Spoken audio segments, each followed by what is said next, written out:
아멘. 할렐루야. 네, 주일 오전 예배 함께 하신 모든 우리 사랑하는 성도님들 한 분 한 분 주님 안에서 환영하고 축복하고 사랑합니다. 네.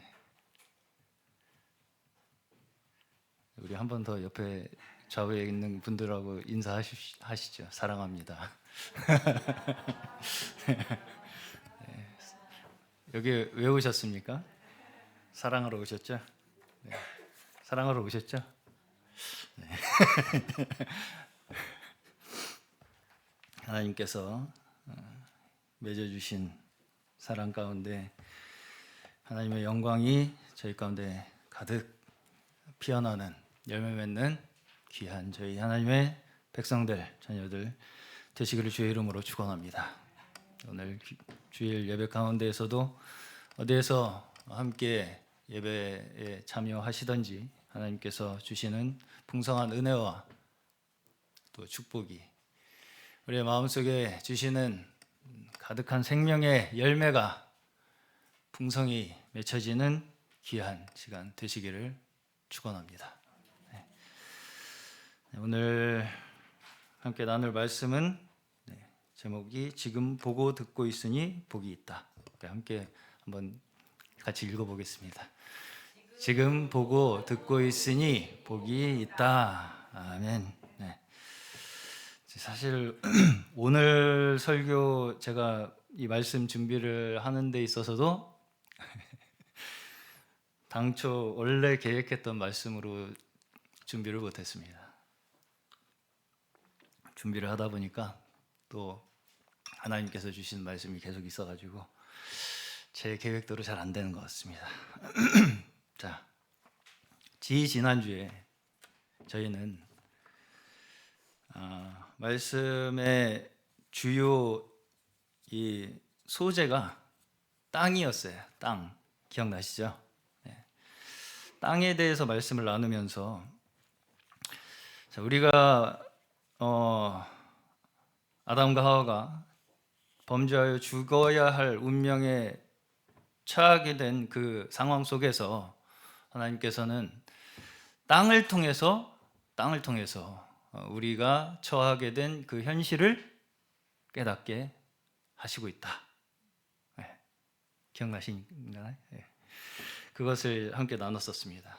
자, 땅이 저주받았다. 네. 땅이 저주받았다. 이렇게 말씀을 하십니다. 창세기 인류의 타락의 장면을 보시면 자, 땅이 저주받았다는 것이 이야기하는 것은 다시 한번 제가 말씀을 드린다면 자, 하나님께서 창조하실 때 하나님께서 우리를 창조하실 때 원래 생명의 근원으로 우리에게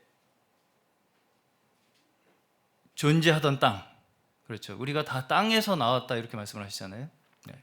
땅이 말하자면 우리의 생명이 유지될 수 있는 하나의 하나님께서 마련하신 근원으로서 주신 이 땅이 더 이상 우리에게 축복이 아니라 저주를 내게 되었음을 말씀하시고 있다. 그렇게 말씀을 드렸습니다. 그것을 의미한다고 말씀을 드렸어요. 우리에게 축복의 근원으로 주셨어요. 땅을 원래는. 근데 우리가 하나님께 떠남으로 해서 이것이 축복이 아니라 저주가 되었다는 것이죠. 저주를 내게 되었다. 자, 왜냐하면 하나님 그분 자체가 생명의 근원이시잖아요. 하나님 그분 자체가 생명의 근원이신데 우리가 범죄함으로써 하나님께로부터 떨어져 나감으로 인해서 하나님께서 원래 애초에 창조하실 때 이 땅에서 이루고자 하신 그 하나님의 원래의 뜻과 목적에서도 우리가 떠나게 된 것이죠. 그렇죠? 그렇기 때문에 이 땅이 우리에게 저주를 내게 된 거예요. 자, 하나님께서는 우리가 이 주기도면에서 또 기도하시듯이 뜻이 하늘에서 이루어진 것 같이 어디에서도 이루어져요? 땅에서도 이루어진다. 하나님께서는 애초에 창조하실 때부터 하늘에서 이루어진 뜻이 땅에서도 이루어지기를 원하시는 그 마음으로 창조 역사를 행하신 거예요. 그렇죠? 네. 하늘에서 이루어진 뜻이 땅에서도 이루시기 위해서 이 창조를 하셨다고요. 네. 그리고 이 하나님께서 이루신 그 창조의 역사가 그럼 그때 다 완성됐습니까? 네. 지금도 사실은 우리 가운데 현재도 계속해서 이어지고 있는 거예요. 이 창조의 역사는. 네. 그리고 이 땅에서 하나님의 나라의 완성은 이제는 무엇으로 이루어 가십니까? 우리에게 뭘 지금 창조하고 계세요? 믿음을 창조하고 계신 거죠. 그래서 하나님의 나라의 완성은 무엇으로 된다? 믿음으로 된다는 거예요. 그래서 이 세상의 원칙과는 반대의 방법으로 하나님의 나라는 나타나는 거예요. 무슨 말씀인지 이해가시네? 네. 하나님의 나라의 완성을 해 나가시는데 이 세상, 이 저주받은 땅의 원칙과는 다른 반대의 방법으로 하나님의 나라의 완성이 이루어져 나간다고요. 하나님께서 이 땅에 하나님의 나라의 권세를 이루어 가시는 방법, 하나님의 나라의 권세를 이루어서 다스리시는 그 방법은 교회를 통해서 주신 성령의 가르치심으로 이 저주 가운데 처한 이 땅을 회복하고 다스려 나가시는 것입니다. 교회에 주신 성령의 가르치심, 인도하심으로 그 성령으로 말미암아 인도하시는 우리 교회를 통해서 이 저주 가운데 처한 이 땅을 회복하시고 다스려 나가신다고요. 지금도. 지금도. 믿으십니까? 지금도. 네. 그렇기 때문에 바로 이 교회가 이 땅에 두신 하나님의 나라라고 말씀하시는 것입니다. 이 교회가 이 땅에 두신 하나님의 나라라고요. 하나님께서 거하실 처소고요. 그렇죠. 네. 자, 베드로의 그 신앙 고백 있죠. 주는 그리스도시요 살아계신 하나님의 아들이십니다. 라고 하는 이 베드로의 신앙 고백 위에 예수님께서는 교회를 세우시겠다 이렇게 말씀을 하셨죠. 그리고 나서 그 직후에 땅에서 매면 하늘에서도 매일 것이고 땅에서 풀면 하늘에서 풀릴 것이다 이렇게 말씀을 하십니다. 그게 무슨 말씀입니까? 이 신앙의 고백 위에 세워진 그 교회는 하늘과 연결되어 있다는 거죠. 하늘과 함께 움직인다는 것입니다. 이 땅에서 움직이는 대로 하늘에서도 움직인다는 거예요. 자, 근데 이제 이 말씀을 가지고 제가 이 베드로 이야기도 몇 주 전에 함께 많이 나눴었죠. 이 말씀을 가지고 또 어떤 사람들은 우리가 바로 그 교회다 이렇게 주장을 하려고 합니다. 대표적으로 로마 가톨릭이 그런 주장을 했었죠. 그 말씀도 제가 나눴었습니다. 우리가 매면 하늘에서도 매일 것이고 우리가 풀면 하늘에서 풀릴 거다 이렇게 이제 막 우리에게 그 권한이 있다고 주장을 하는 사람들이 있다고요. 이게 그때 당시에 로마 가톨릭이었지 지금도 많은 그 치우친 단체들이 이런 주장을 합니다. 이단성 있는 단체들 특히. 자, 그렇지만 여기서 말하는 교회라는 의미가 과연 그렇게 우리가 눈에 보이고 손에 잡히는 그 교회를 말하는 거겠습니까? 자, 예전에는 교회라고 하면 건물이 교회다 이렇게 생각하시는 분들이 있었어요. 근데 이제 예전에는 그런 분들이 있었지만 지금은 거의 그렇게 생각하는 사람은 없습니다. 지금은 교회라고 하면 사람들이 모여있는 단체, 이걸 교회라고 생각합니다. 그렇죠? 그렇게 생각하시나요? 그렇게 생각하세요? 자, 한번 잘 생각해 보시기 바랍니다. 아예 틀린 말은 아닙니다. 물론 그것이 아예 틀린 말은 아니지만 사실상 그조차도 우리가 뭔가 우리가 모여있는 어떤 단체, 우리끼리 모여있는 어떤 사람들이 모여있는 그 단체 그 자체를 가지고 우리의 눈으로 확인하고 우리의 손으로 잡을 수 있는 것처럼 교회를 생각하는 것 또한 사실은 건물이 교회다라고 말하는 것과 별반 다르지 않은 거예요. 무슨 말씀인지 가시죠? 네. 교회는 우리의 눈에 보이는 그 어떤 형태, 우리의 눈에 손에 잡히는 그런 어떤 것의 그 너머에 있는 것이 교회입니다. 네. 건물이 아니라 건물에 모여있는 우리가 교회다. 네. 어떤 단체가 가지고 있는 특별한 사상에서 모여있는 그 우리가 교회다. 우리 라고 주장하는 것 또한 사실은 교회라는 정체성을 내가 지금 내 눈으로 확인할 수 있을 거라는 착각에서 오는 주장이에요. 그렇죠? 무슨 말씀인지 가십니까? 내가 교회, 지금 여기 있는 이 인원, 이 구성원, 우리 같은 사상을 공유한 이 사람들이 교회야 라고 주장하는 그조차도 사실은 내가 내 눈으로 내 기준으로 교회라는 것을 내가 확정할 수 있을 거라고 생각하는 오해에서 오는 주장이라고요. 조심해야겠죠. 네.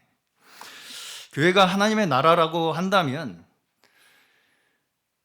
진짜 교회는 세상 속에 숨겨져 있습니다. 이것이 그러면 세상 속에 숨겨져 있다는 뜻이 그냥 알려지지 않은 작은 교회를 말하는 것이겠습니까? 네? 그런 걸까요? 아니겠죠. 네. 자, 마태복음 13장에 보시면 천국에 대한 비유가 많이 나오는데 오늘 본문도 마태복음 13장이죠.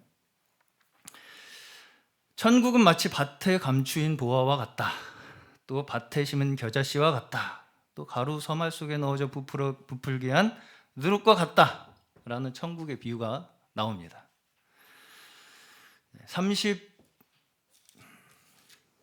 31절부터 나옵니다.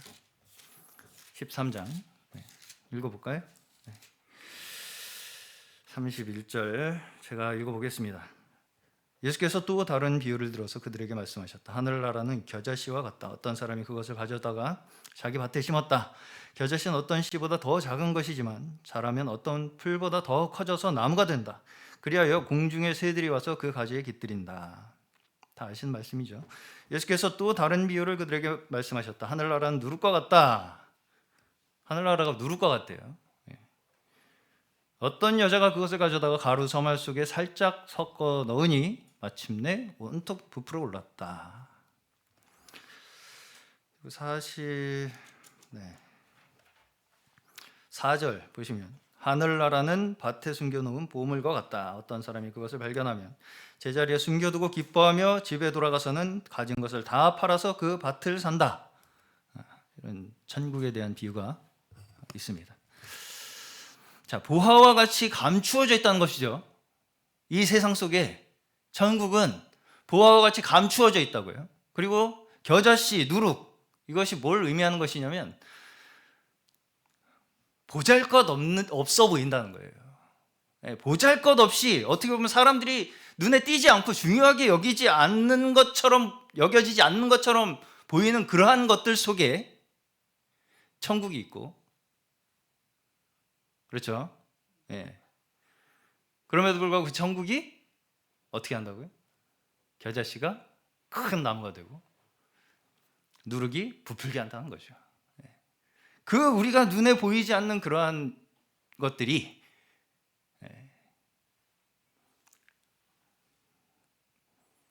우리에게 그렇게 나타나게 된다는 거예요. 우리가 신경 쓰지 않는 것들, 우리가 하찮게 여기는 것들처럼 천국은 우리에게 보여진다는 것입니다. 자, 우리는 교회가 크건 작건, 교회가 크면 큰 대로 의미를 부여하려고 하고 작으면 작은 대로 의미를 부여하려고 하고 그럼 그 모두가 다 둘 다 외형적인 조건을 기준으로 삼는 것이죠. 작으면 작은 대로 크면 큰 대로 그래서 우리가 진짜 교회다 이렇게 주장을 하고 싶어 한다고요. 사람들이. 그게 우리가 진짜 교회라는 것을 증명하는 것처럼 생각하고 싶어 한다고요. 우리 교회가 크니까 우리가 진짜 교회고 우리가 작으니까 진짜 교회고 그런데 있겠습니까? 교회라는 증거가? 그렇지 않겠죠? 천국은 그런 기준에서 구할 수 있는 것이 아니라는 것이 이 말씀의 의미예요. 무슨 말씀 이해 가십니까? 네. 천국은 그런 우리가 눈에 보이는 외적 기준으로 판단하고 평가할 수 있는 게 아니라고요. 이 세상 속에 묻혀 있고 우리가 정말 하찮게 생각되는 그러한 것들이 천국의 이 속성이라고요. 자, 우리가 겉모양을 뭔가 다르게 만드는 것으로 교회를 증명할 수 있겠습니까? 겉모습을 다르게 만들어 이 세상과는 이 세상에 없는 완전히 다른 모습, 다른 형태를 가지고 우리가 이렇기 때문에 교회다. 가능하겠습니까? 네, 불가능하죠. 불가능합니다. 환상이에요. 네. 우리는 세상과 완전한 다른 형태를 취함으로써 우리가 교회라는 걸 증명하겠다. 환상입니다. 환상이에요. 네, 불가능합니다. 그렇죠? 그냥 생각해봐도 불가능하잖아요. 네. 자, 어떤 동호회는 교회보다 더 가족적인 분위기가 있을 수가 있어요. 그렇죠? 네. 어떤 자전거 동호회 가면 우리보다 더 가족적이고 더 서로 사랑하고 심지어 다단계 회사 같은 곳은 교회보다 더 서로 친절하고 아주 그냥 챙겨주고 막 죽고 못 삽니다. 매일 연락하고 아주 그냥 정말 서로 사랑하는 것 같이 보여요. 자, 그러면 우리는 그런 동호회나 다단계 회사 그런 단체들보다 더 친절하게 해서 더 사랑해서 그렇게 가족 같은 분위기를 만들어서 우리가 교회라는 걸 증명해 내겠습니까? 그렇게 증명해 낼 수 있을까요, 교회를? 이게 교회가 되는 조건이 되겠습니까? 그것이? 자, 물론 우리가 친절하고 사랑하는 것은 필요합니다. 그럼에도 불구하고 그게 우리를 증명하는 수단이 되어서는 안 되는 거예요. 무슨 말씀 이해 가십니까? 내가 그렇게 친절하고 내가 그렇게 사랑하는 것으로 나는 내가 교회라는 걸 증명하겠다는 그것이 수단이 되어서는 안 된다고요. 그렇죠? 이상하게 들리시나요? 결과예요. 그 모든 것은 우리에게 믿음이 주어짐으로써 나타나는 결과들이라고요. 그게 우리의 수단이 되고 목적이 되는 것이 아니고요. 자, 물론 우리가 외적인 형체나 어떤 체계, 질서가 없이 내용을 담는 것은 불가능합니다. 그렇죠? 그렇죠? 의자가 없으면 못 앉잖아요. 이 장소가 없으면 우리가 모일 수 없고요. 그렇죠? 그렇기 때문에 우리가 어떤 외적인 형체, 질서 이런 것들이 있어야만 우리가 내용을 담을 수가 있다는 것이죠. 어려우신가요? 괜찮죠? 네. 그럼에도 불구하고 하나님의 나라는 어떻다는 거예요? 우리가 살아가는 이 세상 속에 숨겨져 있다고요. 그렇죠? 네.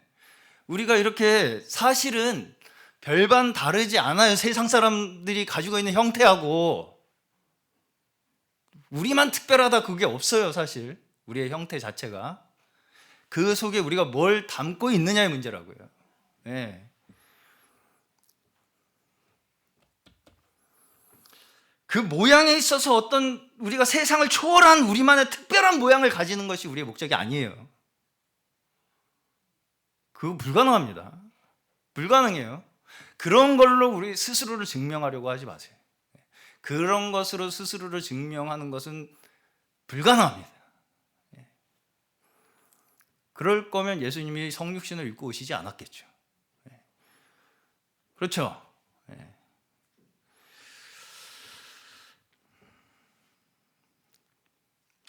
자, 그럼 우리에게 필요한 건 무엇이겠습니까?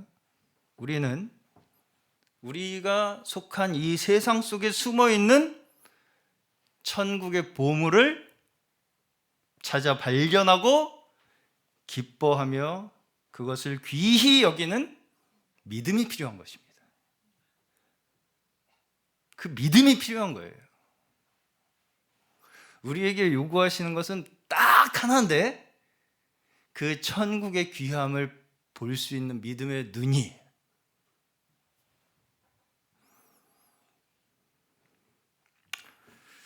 자, 우리가 교회라고 부르는 우리의 눈에 보이는 건물, 그렇죠? 여기 우리 이 건물 5층 비정관도 있어요, 우리. 또 단체, 우리 운영위원회도 있고 남전도 여전도 있고 이런 단체, 조직, 이런 것들은 사실은 정말 우리가 가질 내용을 담기 위한 그릇입니다. 그렇죠? 그 내용을 담기 위해서는 필요해요, 그릇이. 그럼에도 불구하고 그 그릇이 목적입니까? 그건 아니죠. 그릇은 그리고 심지어 저마다 조금씩 다를 수도 있습니다, 생긴 게. 그 그릇이라는 모양 자체가 중요한 게 아니라고요. 그게 우리의 목적이 아니기 때문에요. 그런데 이제 문제는 무엇이냐? 어떤 그릇에는 내용이 정말 조금밖에 없을 수도 있고요. 정말 조심스럽게 말씀드린다면 아예 없을 수도 있습니다. 잘못하면. 자, 저는 이것에 대해서 함부로 단정 짓고 싶지는 않지만 결국 이 내용, 우리가 담아야 할 내용은 하나님의 절대 주권적 구원에 대한 믿음에서 오는 거예요. 우리가 담아야 할 내용은요, 자, 다시 말씀드려 보겠습니다. 이단적인 단체일수록 말하자면 이 그릇은 있는데 그 내용이 없을 가능성이 있는 단체가 이단적 단체예요. 그 이단적 단체일수록 뭘 강조하게 되냐면 믿음을 행위로 대치시키고요, 어떤 조건을 목적 삼아서 신앙생활을 하게 만드는 것입니다. 우리가 이렇게 해야만 우리가 교회가 돼 라는 조건으로 교회를 증명하려고 한다고요. 그런 단체들이 다 이단적 가르침을 가르치는 단체로서 그릇이 있지만 내용은 없을 수 있는 가능성이 농후한 단체들입니다. 조심스럽게 말씀드리는 것입니다.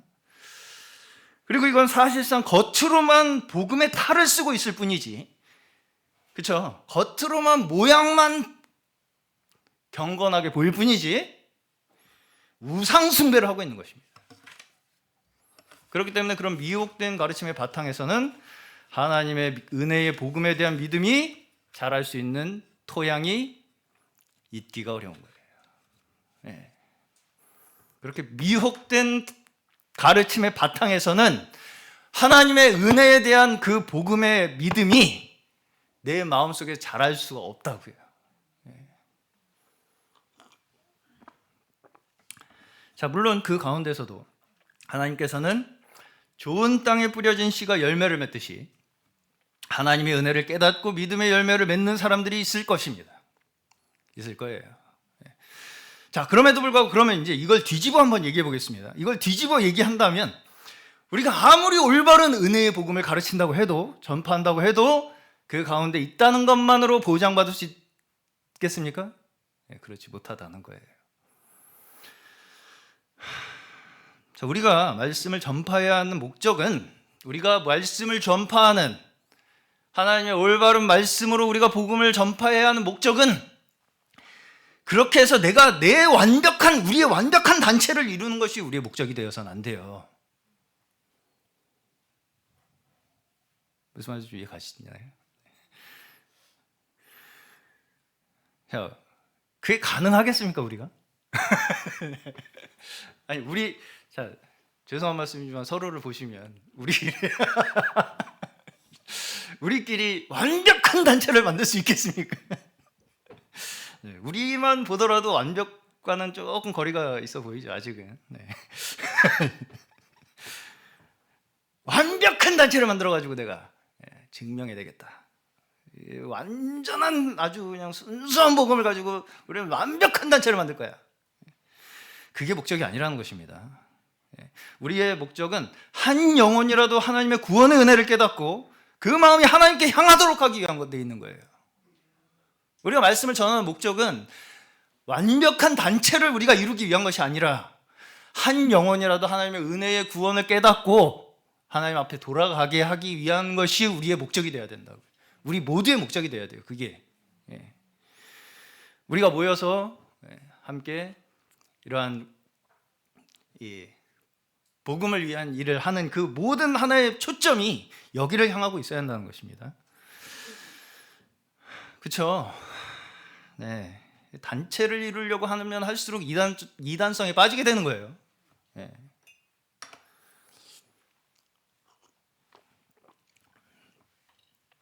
이걸 억지로 완벽하게 만들려는 것이 율법주의예요. 그렇죠? 나 스스로를 억지로 내가 완벽하게 만들려고 하는 그 노력이 결국은 율법주의라고요. 율법에 빠지게 만드는 것이라고요. 행위로 빠지게 만드는 것이고요. 그것이 결국 이단들의 가르침입니다. 내 스스로 우리가 우리의 완벽함을 증명해내려고 하는 그 모든 것들. 오직 우리가 그리스도의 몸된 교회가 되고 생명의 열매를 맺을 수 있는 유일한 길은 뭐밖에 없어요? 믿음밖에 없죠. 믿음밖에 없죠. 우리가 그리스도의 몸된 교회가 되는 우리가 해야 할 조건이 있어요? 생명의 열매를 맺을 수 있는 우리가 할 수 있는 어떤 우리의 능력이 있어요? 없어요. 우리가 해야 할 것은 믿음밖에 없다고요. 말씀을 전파함도 우리는 오직 그 믿음을 전하기 위한 것입니다. 근데 그 믿음이 어디 있습니까? 어디에 있어요? 오직 그리스도께 있어요.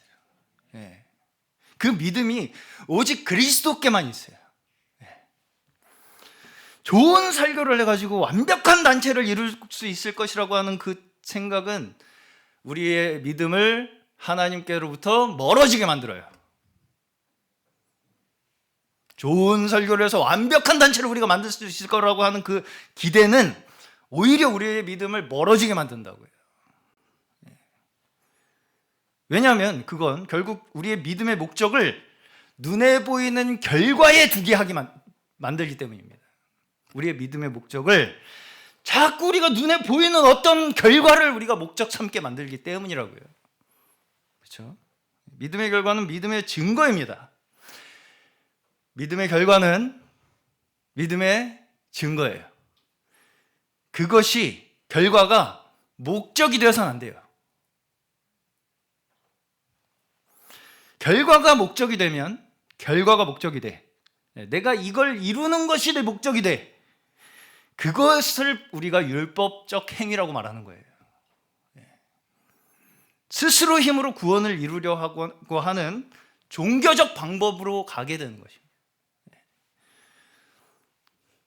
그렇죠? 뭐 대표적으로 선행이 우리의 믿음의 결과잖아요. 그렇죠? 근데 선행 자체가 목적이 돼.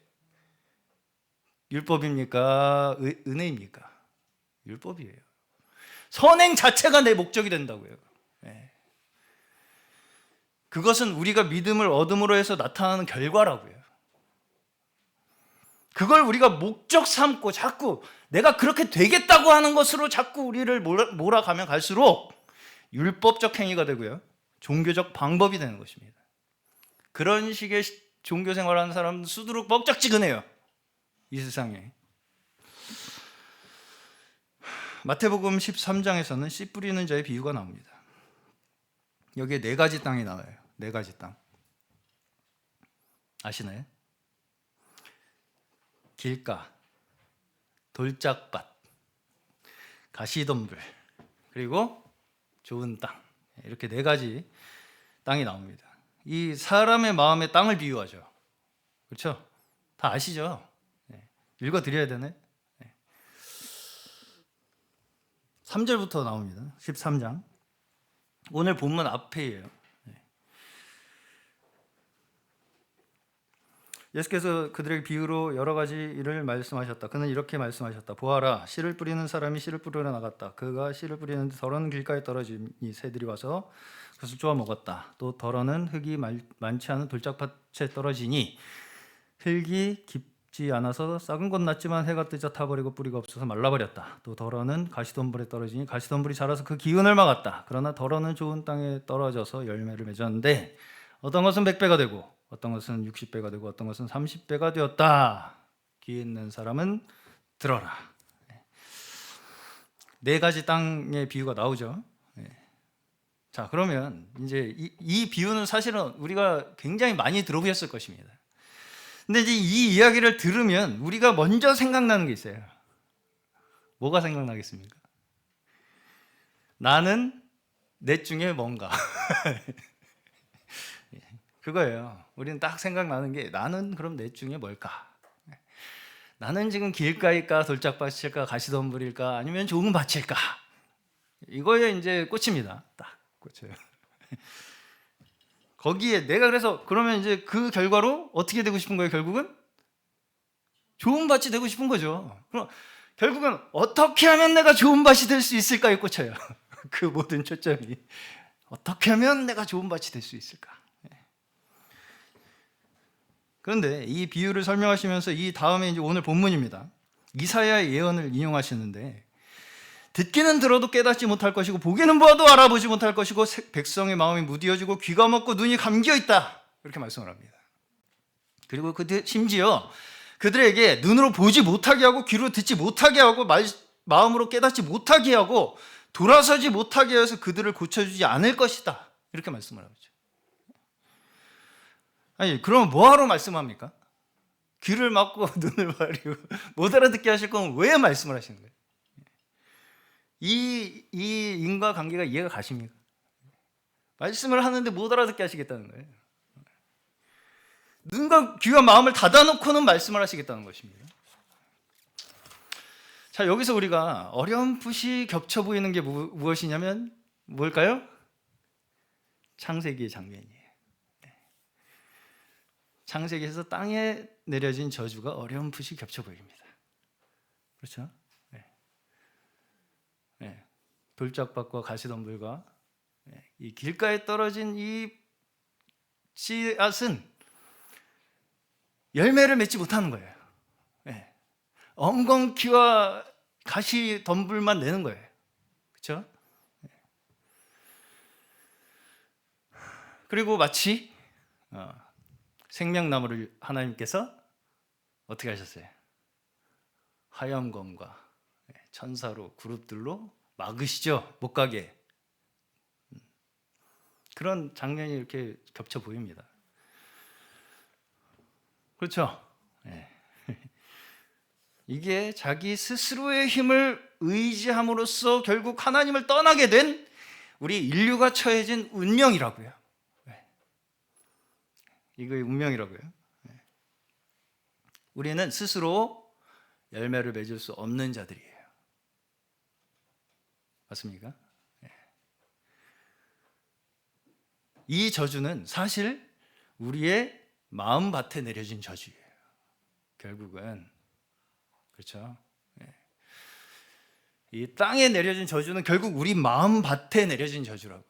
아무리 어떤 소득이 있어도 우리는 결코 만족할 수 없을 것이라는 거예요. 자, 이 말씀을 그럼 우리에게 서로 비교하라고 주셨겠습니까? 넷 중에 하나니까 한번 비교해봐라, 니네들. 니네 넷 중에 하나야, 분명히. 넷 중에 하나 25%. 자, 누가 길가인지, 누가 돌짝밭인지, 누가 가시덤불인지 판별하기 위한 어떤 기준을 주시기 위해서 이 말씀을 주셨겠냐고요. 자, 그런 식의 생각은 성경 전체가 말씀하시는 바와 상반되는 것입니다.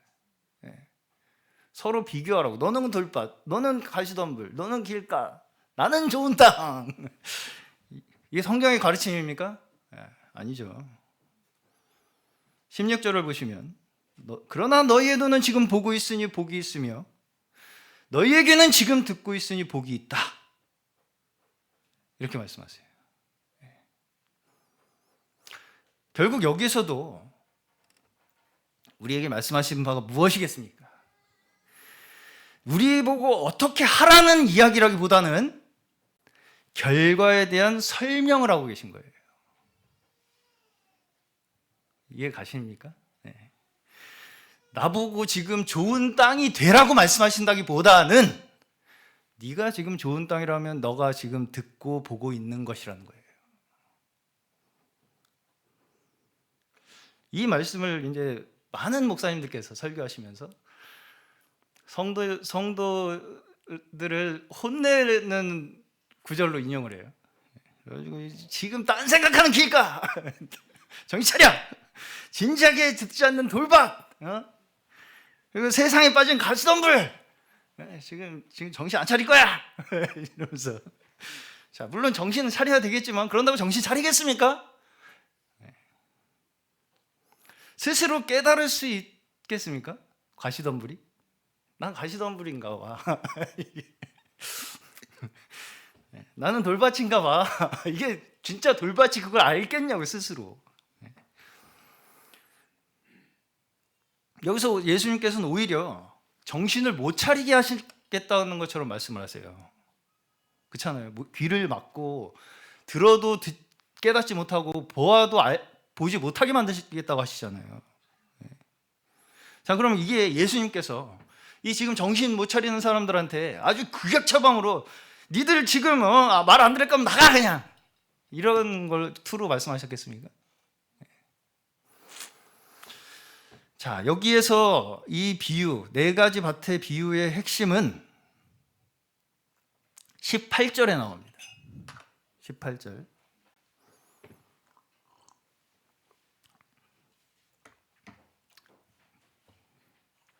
유정은 자매 한번 읽어줘 보시겠어요? 18절, 13장. 네.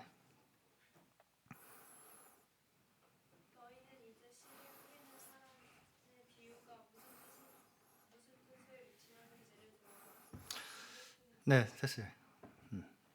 자, 이 비유의 제목이 뭡니까? 씨를 뿌리는 사람이죠. 네 가지 밭이 제목이 아니에요. 씨를 뿌리는 사람이 제목이에요. 맞죠? 맞아요? 주인공이 누구예요? 씨를 뿌리는 사람이죠. 밭이 주인공이 아니죠. 맞아요? 맞습니까? 아닙니까?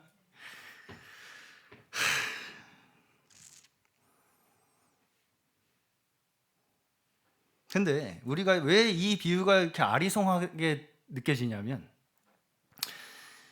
자꾸 우리는 우리한테 어떻게 하라고 하시는가에 대한 것으로만 자꾸 이해하려고 해요. 이 말씀들을 나보고 어떻게 하시라고 하는 건가. 그래서 그런 관점으로만 자꾸 말씀을 듣기 때문에 밭에 자꾸 집중을 하는 거예요.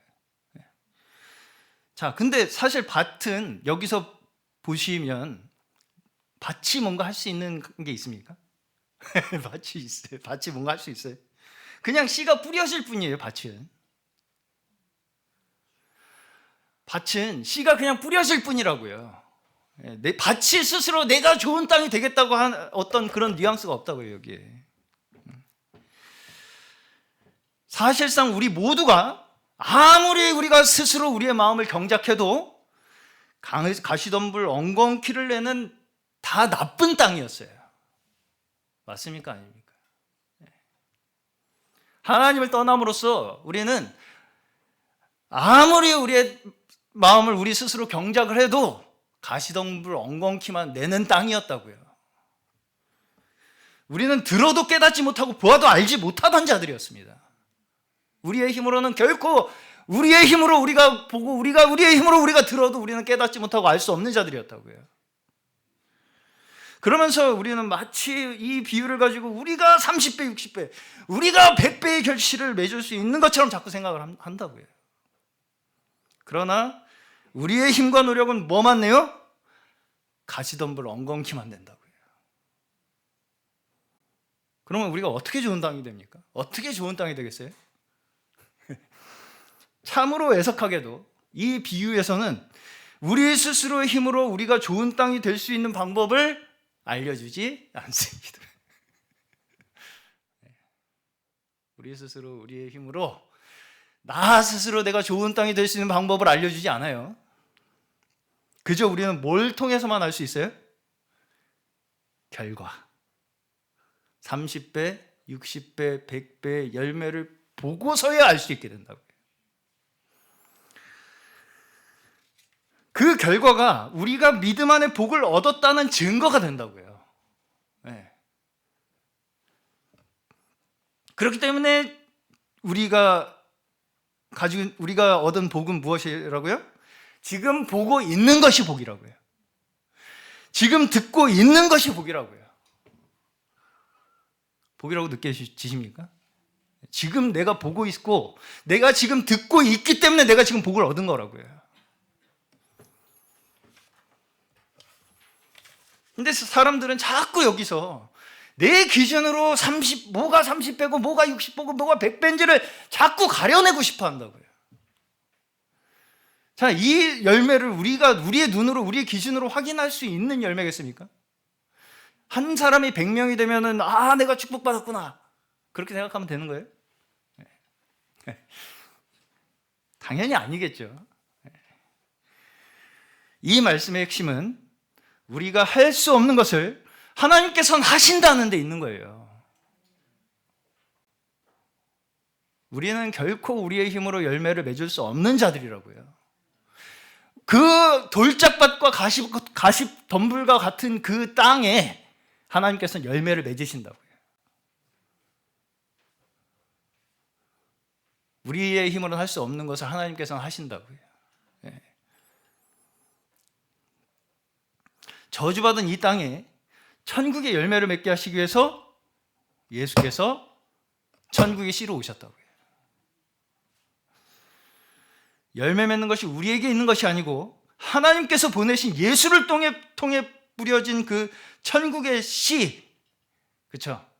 하나님께서 이 땅에 예수를 통해서 뿌리신 천국의 씨, 그 씨는 반드시 30배, 60배, 100배의 열매를 맺을 것이라는 약속이에요.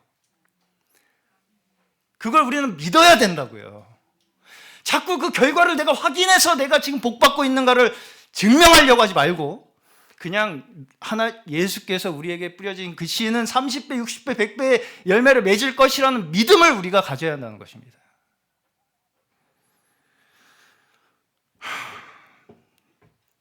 내가 좋은 땅이 되려면 어떻게 해야 되지? 30배, 60배, 100배의 열매를 어떻게 맺어야 되지 내가? 그게 은혜입니까? 그게 복음이에요? 하나님께서 나를 좋은 땅이 되게 하셔서 나를 통해서 30배, 60배, 100배의 열매를 맺으시는구나 를 믿는 것이 우리의 믿음이 되시기를 간절히 축원합니다. 누가복음, 마가복음에도 같은 비유가 나옵니다. 두 복음서에서는 근데 제자들이 주님 그 뜻이 무엇입니까? 이렇게 물어봐요. 어렵습니까? 내 땅의 비유가? 사실은 농부의 이야기로만 들으면 전혀 어려운 얘기가 아닙니다. 너무 당연한 얘기예요, 사실. 좋지 않은 땅에 뿌려진 씨가 열매를 맺지 않고 좋은 땅에 뿌려진 씨는 열매를 맺는다는 이 이야기는 사실은 하나마나한 얘기라고요. 근데 못 알아듣는다 이거죠. 어렵게 느껴져요. 이해가 안 갑니다. 왜 이 뜻이 무엇입니까, 주님?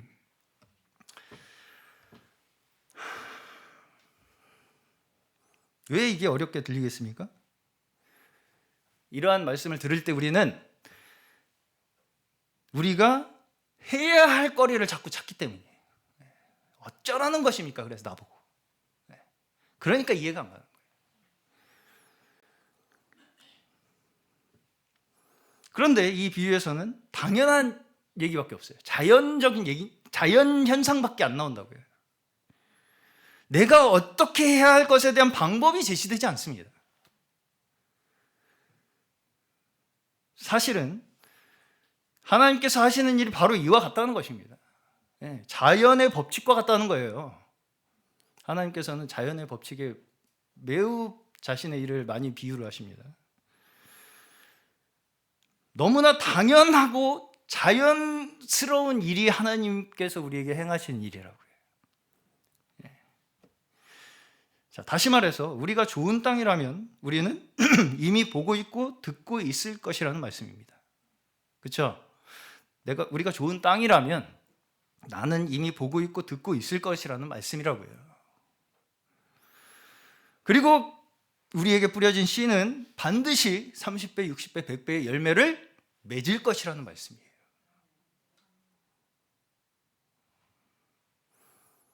이걸 자꾸 뒤집잖아요. 근데 그렇죠? 그게 믿음에서 자꾸 행위로 가는 거예요. 율법으로. 이것을 우리가 온전한 믿음으로 받는 우리가 복 있는 믿음의 자녀인 줄로 믿습니다. 완전한 믿음으로 받는 우리의 믿음 안에 하나님의 복이 임하실 줄로 믿습니다. 다시 말해서 세상의 복잡한 일들, 세상으로부터 어려움, 세상으로부터 받는 어려움, 또 먹고 사는 문제들, 이런 것들이 이 세 가지 안 좋은 땅의 이 상징들이잖아요. 뒤에 예수님께서 해설을 해주시거든요. 이러한 문제들이 우리에게 있을지라도 없습니까? 네. 우리에게 있을지라도 우리의 인생은, 우리 하나님의 자녀들의 인생은 거기서 끝나지 않는다고요. 좋지 않은 땅은 거기서 끝나요. 열매 맺지 못하고 끝난다고요. 생명이 더 이상 없다고요. 근데 우리 하나님의 자녀들은 비록 우리의 삶 속에 세상 복잡한 일, 세상으로부터 받는 어려움, 먹고 사는 문제들이 있을지라도, 그렇죠? 우리는 거기서 끝나는 자들이 아니라는 걸 믿는 거라고요. 예수의 생명은 우리의 그 저주받은 인생을 축복의 땅으로 바꾸시는 거예요. 생명의 열매가 가득한 땅으로 바꾸실 것을 믿는 자들이 바로 하나님의 백성들이라는 것입니다. 예. 그러면서 이제 17절에서는 구약 이사야의 예언 그 자체가 지금 볼 수 있고 들을 수 있도록 오셨음을 말씀하고 있어요. 그렇죠? 지금 이루어졌다. 이사야의 예언이 이루어졌다. 이렇게 말씀하시죠. 다시 말하면 이사야의 그 예언 자체가 지금 우리의 눈으로 보고 우리의 귀로 들을 수 있게 지금 오셨다는 거죠. 네. 자, 그러면 예수 열매는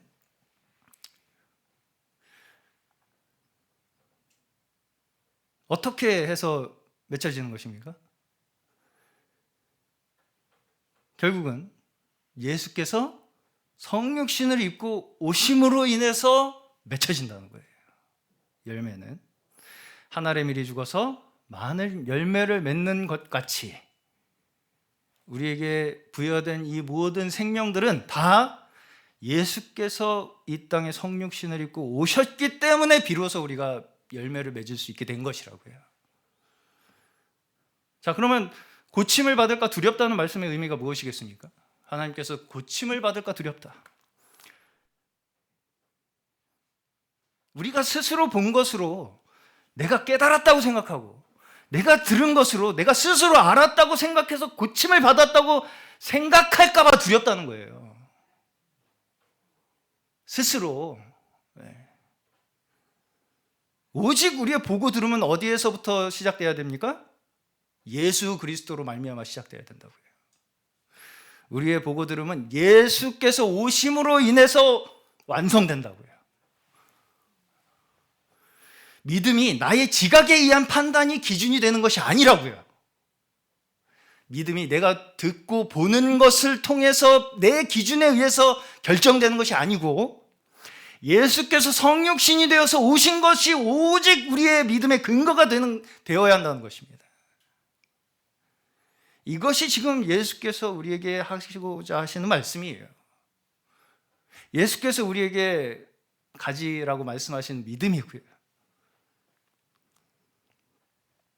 내가 보고 들은 것으로 판단하는 것이 아니라 지금 내가 보고 있는 것, 내가 듣고 있는 것이 우리의 믿음의 차이입니다.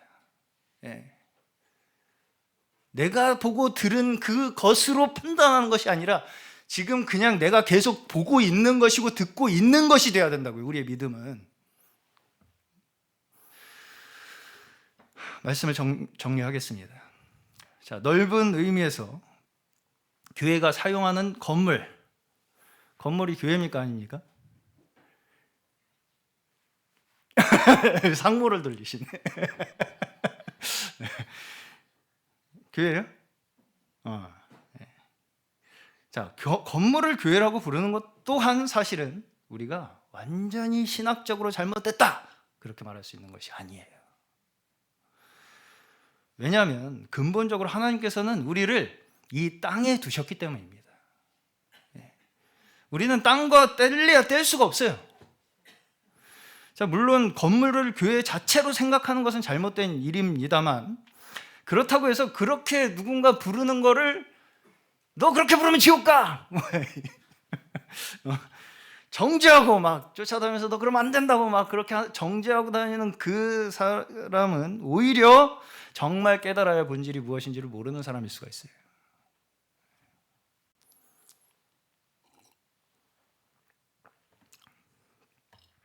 하나님께서는 땅을 경작하고 다스리라고 말씀하셨습니다. 우리가 집도 잘 청소하죠. 교회가 모이는 건물도 우리가 잘 사랑으로 관리하고 다스리는 일들 또한 하나님께서 우리에게 두신, 우리에게 믿음을 가르치시는 섭리로 우리가 받아야 할 줄로 믿습니다. 어떤 것 하나도 우리가 이건 아니고 이건 내가 믿음이고 그렇게 생각하는 것 자체가 교만입니다.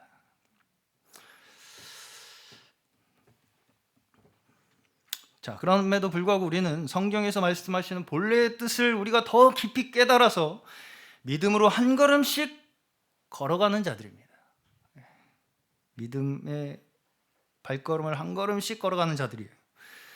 어떤 형식이나 어떤 단체나 어떤 제도 같은 것들 자체가 우리의 목적이 되어서 내 힘으로 어떤 이상적인 형태를 만들어내는 자들이 아니라는 것입니다. 히브리서 11장 9절에서 10절에서는 아브라함의 믿음을 말씀하시면서 약속의 땅 가나안에 아브라함이 거하면서도 장막에 거했는데 그 이유가 무엇이었냐면 하나님이 계획하시고 지으실 터가 있는 성을 바랬기 때문이라고 설명하고 있습니다. 자, 우리는 이 땅에서의 보상을 바라는 자들이 아니에요. 오직 우리는 복음을 위해서, 또 지체들을 위해서, 또 가족, 친구, 이웃들을 위해서 우리에게 현재 맡겨진 작은 일부터 충성을 다하는 자들이 우리 믿음의 자녀들이 가야 할 길인 줄로 믿습니다. 오히려 우리가 주의해야 할 것은 무엇이냐면요, 자꾸 사람들의 주의를 외적인 대로 돌리는 가르침을 주의해야 해요. 주의 복음을 자꾸 조건으로 만드는 자들과 그러한 가르침을 우리는 경계하고 계속해서 우리는 바른 복음으로 말씀을 증거해야 합니다. 지금도 주님께서는 여전히 우리에게 천국의 씨를 뿌리고 계세요. 그리고 그 생명의 씨는 반드시 30배, 60배, 100배의 열매를 맺음으로써 우리를 모두 축복의 땅으로 변화시키셔서 결국은 하나님의 나라가 이 땅에 임하실 것입니다. 믿으십니까? 네, 이루어질 거예요. 우리가 이 믿음으로 한 걸음 한 걸음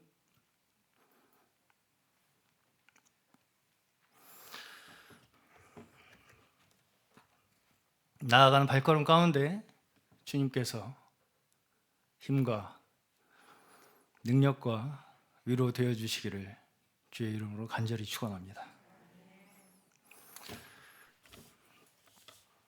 찬송가 500